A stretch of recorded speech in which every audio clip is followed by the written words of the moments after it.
Светът ти казва, такъв си роден, в капана на гените духът ти сломен. Но ти не си ехо на минал живот, заключен за винаги в студен генетичен код. Мозъкът не е от камък и лед, а жива градина, която расте напред. Всяка мисъл е семе, всяка дума замах. Градиш своя храм върху пепел и прах. Изправи се на страха над стария шум. Ти не си род на своя собствен ум. Тъпе силата, тя е призвана. Днес ти си автор на тази промяна. Включи мозъка си, пробуди се сега.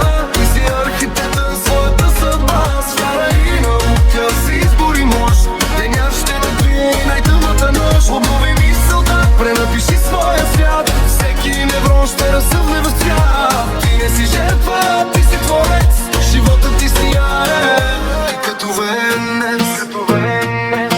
Токсичните мисли са черен бръщан, от болка, от страх и от лъжи похранван. Божието основа и науката днес говорят в един глас, носят жива вест. Изтръгни плевела, укрепи духа, изчисти ума си от всяка лъжа. 21 дни са нужни сега, да счупиш в себе си всяка верига.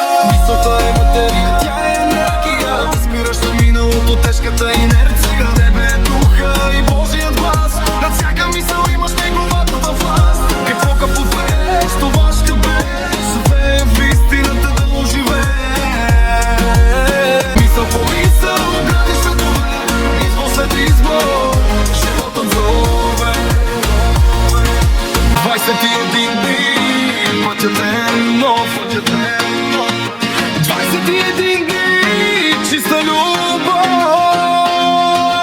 Истината слови, поеми посока, изчисти духа си